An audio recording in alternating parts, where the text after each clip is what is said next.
والله وڵاتی گەورە هەیە ئێوە مناڵەکانتان بێ ئەدەب بکە، والله بودجەی گەورە هەیە ئێوە مناڵەکانتان بێ ئەخلاق بکە حاشا من حضور، والله ڕێکخراوی گەورە هەیە ئەیانەوە مناڵەکانمان لە ڕەوشت دەرکەن.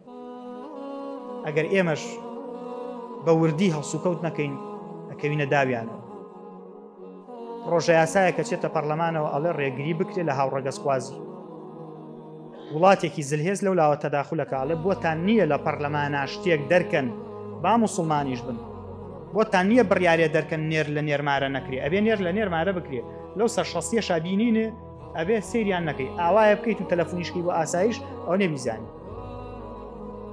و خەتای وڵاتەکەی خۆمان نییە، زلهێزەکان لە دەرەوە تەداخولەکەن.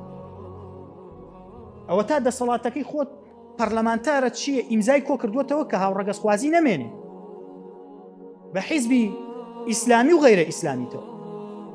بەڵام بۆ ناکرێ چکە دەسەڵاتێکی گەورەتر لە دەرەوە تەداخولەکە.